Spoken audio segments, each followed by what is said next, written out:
Watching what Anastasia Beverly Hills has been doing lately is like watching a train wreck. You know it's not going to end well and it's possibly going to be a massacre, but you can't help but look. Hi friends! Hi! My name is Mia and this is My Virtual Vanity, a place where we both love makeup and we're quite critical of it. If you want to see more makeup, head on over to my Instagram where I post pretty looks, pretty flat lays and dank memes in the stories. Today, I want to talk about a bit of a hot topic in the makeup community lately. A brand that used to be the community's darling, the golden child that could do no wrong, and that is Anastasia Beverly Hills. Why has there been so much Anastasia Beverly Hills drama, and whose fault is it? Because I have a theory about that. It honestly feels like Anastasia Beverly Hills was such a beloved brand for years and years and years. It was founded in '97, so that means that this brand is 23-year-old, just a little bit younger than me. This brand is a professional with a college degree. To understand why it's fallen from grace so much, with people canceling it left and right, decluttering their products, depotting their $60 Norvina palettes, I think we have to start with the beginning and trace the series of dire mistakes that led to them literally being stuck in a sandpit. So as I mentioned, ABH was founded 23 years ago by Anastasia Soare, a Romanian immigrant into the USA. The brand in 2018 was worth $3 billion, so probably just a little bit less than Jeff Bezos with his endless exploitation of the proletariat. And a bit later they started selling to investors, which could be a possible explanation as to how the brand changed the way that they put out product. Before, in previous years, so pre-2018, it was everyone's darling. There were various cult products circulating, and then the pace started to go faster, which was met with some criticism, but it was half-hearted because a lot of people were just happy to have, more of the same quality products that Anastasia kept coming out with. Seriously, you had maybe a couple of releases every year, which was standard for makeup brands at the time, and I think that this fast fashion model of makeup appeared quite recently as the makeup industry boomed into a big supernova of please give us your money. Pace might have picked up and there were many more products, but the quality stayed the same and people were still waiting for Anastasia Beverly Hills products with bated breath. So what happened? What ruined that? Because in 2 years, the brand's reputation just kind of like, meow. As years went by, Anastasia started giving more control to her daughter, Norvina, which is it's both of a human thing to do and a Romanian thing to do. Romanian culture is still very big on family, and that comes with nepotism. Like, we've got a couple of jokes going on that several big state companies are actually one big family because everyone hired their family into it, so they're all more or less related. Nepotism, giving a position to someone that is quite not ready for it yet just because they're family, is a big thing. And there's also, probably in Anastasia's head this belief that she is my daughter, so I raised her, she was in this environment all of the time, so she must have gotten good at it by now, hasn't she? Now, I can't speculate on what was in Anastasia's mind when she made this decision, but that's kind of a logical conclusion to come to, that she wanted her daughter to have a piece of her legacy, assumed that, she's gonna be fine. I think the very first big drama was with subculture. And in case you missed that or unaware of that, what happened was that they came out with a very interesting looking palette, a very interesting color story, but every influence under the sun said that the formula was awful. And Norvina came to say, well, a couple of things. Well, first, that it was professionally formulated for people that actually knew how to use pigments. Very valid arguments, but you don't call your consumers incompetent or less skilled because they aren't used to working with a formula that you put out, especially if you don't brand yourself as a brand that caters to makeup artists. You brand yourself as someone that caters to the regular consumer. So that was the first kind of clue that maybe criticism was not received well. First, I think one of Norvina's first forays into actually speaking for the brand and becoming a bit more of a public figure. As time went by, Norvina became more and more of a prominent public figure, and her image blended with that of the brand. Especially on Twitter, she's really big, and often she would make her own personal tweets and then brand tweets. So the image of the two started to conflict. Norvina was not only the voice of the brand, but the image of the brand. The problem with that is that if you put your brand's reputation in one person's hands and you conflict the brand with the person, even unwittingly, then whatever that person does reflects on the brand. And she started a PR search there. It was very clever of her for a couple of reasons. One, it put ABH in everyone's mouths. People who disliked the PR search, people who participated in PR search, people who didn't participate but hyped up their friends and retweeted and talked about it. For a couple of weeks, the ABH PR search was the only thing makeup Twitter was talking about. It was insane. Insane. It was so much publicity for ABH products, so much publicity for Norvina, so much publicity for the brand itself. In that way, it was very clever because ABH became this universally talked about thing on Twitter. Even a non-makeup Twitter was like, what the fuck are they doing? What's happening? What is ABH? What is going on? The other thing that was really clever was that by making herself the person that picked the people that got PR, so she basically picked people that got PR based on if she liked the looks or not. That, I imagine, was very validating for the people that got PR because it wasn't a brand, like a faceless PR agent approaching them. It was the face of the brand. And she said, I like you and I like your work in particular, which, you know, is very flattering. And it creates this parasocial relationship where they feel that they owe Norvina their unending loyalty because, well, she liked my work, she validated my work, and she made my dream happen. This led to Norvina having an army of stans, even after the PR search, for months on end, even until recently. You could not breathe with any amount of criticism or negativity, even towards the general direction of ABH, of Anastasia, of Norvina, because those stans would descend upon you like the hordes of hell. That PR search really ruined discussion and free speech in the makeup Twitter community. It really stifled a lot of opinions.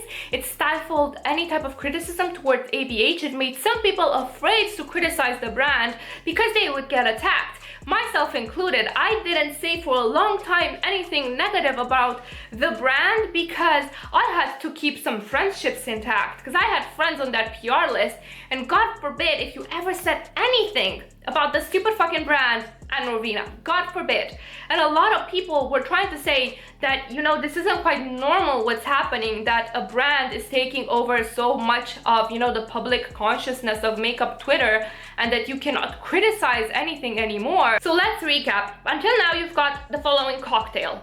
Very public person in front of the brand. People associate the brand with her. People love her because parasocial relationships. She's very visible, very public, she interacts with people, she's very well liked in the community, which creates this sort of environment where you are either with the hive mind that all hail Norvina, all hail ABH, or you are the enemy. At a certain point, hype started to die down with Anastasia Beverly Hills releases, and that was because the products kept getting leaked. And if some things get leaked too much, too far in advance, people stop having that enthusiasm for the product. It's no longer new. It already exists in the public consciousness.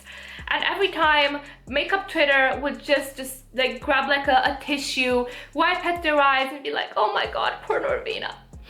Her stuff always gets leaked. people are so unfair. In my head, I was like, okay, I get a leak, I get 2 leaks, but at a certain point when every item was leaked, you have to consider 2 things. Either they are doing this on purpose to generate hype, or they are not able to conduct their company in such a professional manner as a tight ship that things just leak out. There are multi-billion, multi-million makeup conglomerates that don't have this issue, so why did ABH have that? And at a certain point, I do feel that even the stands started to get a bit sick of all of the leaking. As leaks started to become more and more frequent, so did back-to-back releases. And Anastasia is not a drugstore brand. They are expensive. Their palettes usually retail for $40-something. Their lipsticks are $20-something. Like, they're not spare change. So those releases started to amp up, but it wasn't that bad. And then Norvina created these Norvina palettes. Initially, she did not say that this was a separate brand, which was very, just sus to me. It felt like she was piggybacking on the mother brand. Volume 1 palette came out, Volume 2 came out, Volume 3 came out, all at a very short distance of each other. $60 table palettes. Again, I say not spare change. And the stands were starting to grumble because they could not keep up.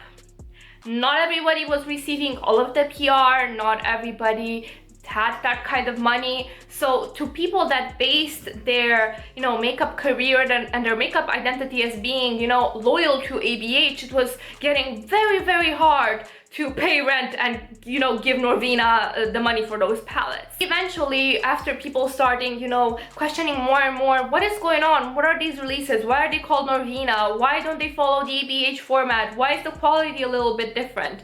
Norvina came out and said, oh, it's a sub-brand. In a tweet. Not an official announcement, nothing like that. She just said, oh, it's a sub-brand, which, I don't think that was fair, because she basically piggybacked on ABH's reputation. She used the same media channels, the same, accounts, still does. The Norvina collection still is very much tied in with the mother brand, which I feel caused a couple of things. First of all, it diluted the mother brand's, ABH's branding, because you've got this very classic, sleek branding that would appeal to anyone from, 20 years old to 40, 50, 60s. It's got like a very sleek, classic appearance without being boring. And then you've got these very obvious Instagram sort of palettes. Speaking of Instagram, it's very interesting to me that she came out with this brand after that PR search, because the aesthetic and the, the multiple color palettes, the color stories and everything like that very much appeals to that Instagram makeup user, as opposed to a regular, maybe I get like a palette once a year type of person. Secondly was that it diluted the brand's target audience. Every brand has its niche. It may not be apparent to us consumers, but they're always niched. They always have a target audience, because marketers and product creators and brand owners know that they cannot please everyone. Diluting the niche dilutes your brand message and makes your consumers confused, and eventually they'll not want to bother with you anymore, or you'll be spread too thin between different types of consumers and you will not be able to please anyone. Third thing was that the original Anastasia Beverly Hills brand lost prestige, because what was known of the brand before was slowly coming out with releases, carefully curated, excellent quality, and instead what we got with this Norvina sub-brand was constant releases, just a whole different aesthetic, not carefully curated like they were, the previous ones, because obviously there was not that whole time spent on. So, people keep buying her palettes. She says that this is a sub-brand, and she becomes more and more a public person. She becomes this sort of brand influencer chimera, which, as I said, it's a disadvantage, because if you're not 100% a pure, pristine, precious cinnamon roll that always does what they're supposed to do, when you misstep, your brand's image suffers. And it's not only the Norvina brand that suffers if she, does something. It's Anastasia's brand as well, because she aligned herself with both of them and did not separate them. Third thing is that the brand was obviously targeted towards optics, Instagram visibility, not the regular consumers. So as I mentioned before, it diluted everything that the mother brand was about. There was this Rodan and Fields drama where ABH announced a collaboration with MLM, multi-level marketing, pyramid scheme, aka scam, brand Rodan and Fields. Anastasia Beverly Hills kits were going to be distributed to Rodan and Fields agents, whatever they call them, hunts. Twitter exploded. Everyone was calling them out, and Norvina's response was, "Really? What is an MLM? I had no idea. Give me just a second to take a look and research." Ma'am, you're a grown-ass brand leader, boss, whatever. You work in the industry and you don't know what an MLM is. Very sus. Very sus. I think that either they knew and they thought, I want to think that they knew and they thought nobody was gonna say anything, because the other variant of Norvina literally being so dumb that she did not know what an MLM is, even she works in the industry, is just insulting towards her. And I'm wary of insulting someone like that without hard proof.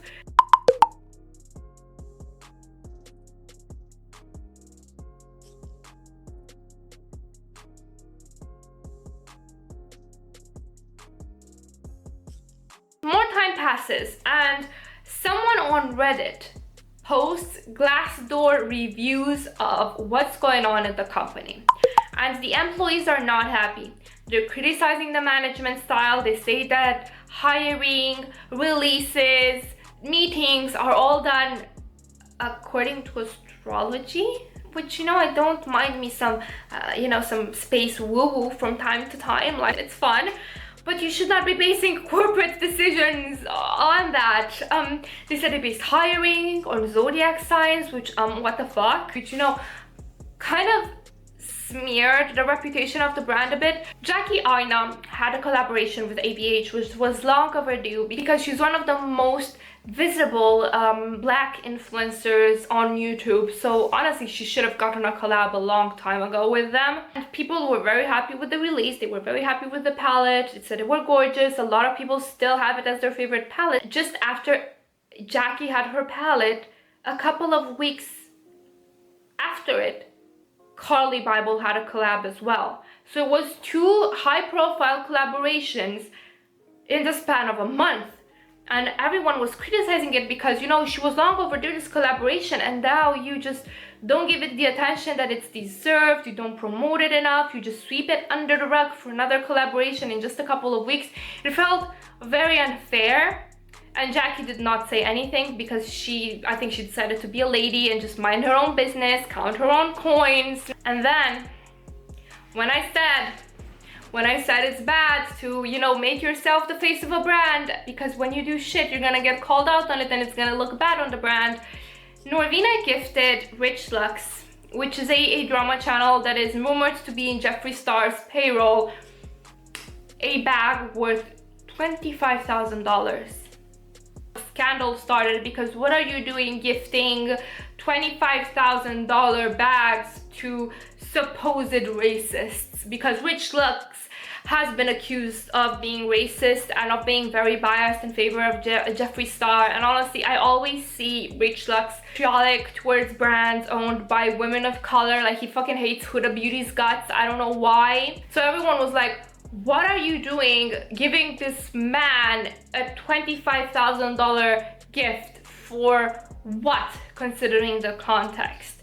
She has always also been criticized for, being in good relations with Jeffree Star. The explanation behind that can be, well, they're professionals in the same industry and they have to more or less be civil to one another. But combined with the fact that, you are gifting that to a supposed racist that's supporter of a racist does not look good. It also looks like you're trying to bribe drama channels. And the latest and biggest issue that people have had with Anastasia Beverly Hills was the response to the Black Lives Matter movement and protests, rioting that has happened in the US lately, which is a very heavy topic.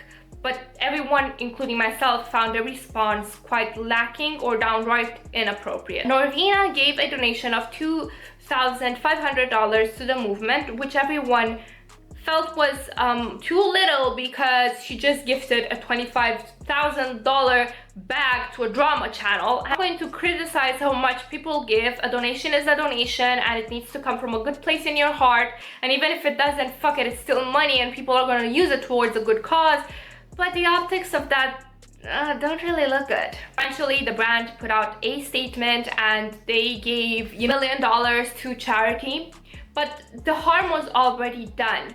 The fact was that people of color had asked ABH for better complexion shades for quite a while, and I mean face products like blushes, contours, bronzers, and ABH did not deliver. The response was just a little bit too little, too late for a lot of people.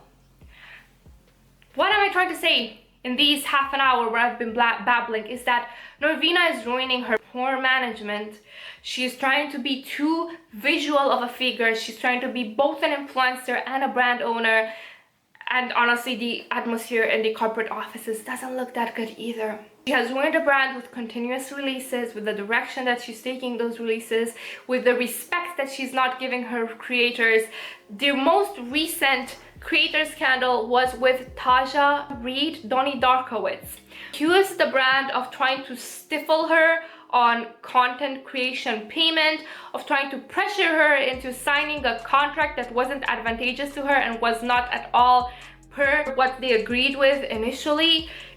Norvina initially spoke to her because she had been recommended to Norvina by Jackie, so it fell on Norvina to take care of this influencer that wanted to collab with her brand and whom she directly asked to collab and agreed on a rate on with. But Norvina was silent all throughout till Taja basically took it public and said, you guys are trying to cheat me out of it, you're not respecting the promise that you make on it, Norvina isn't answering me, so what are you guys doing? When she did that, a lot of people in the industry came forward and said, well, they did the same to me, they didn't respect me, they didn't respect my rates.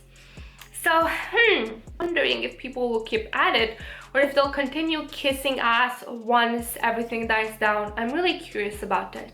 What's the future of IBH? What's the future of Norvina? I have absolutely no idea. I want the brand to do well because, you know, there is this link, the Romanian woman's brand, and I want her to do well because we're both Romanian.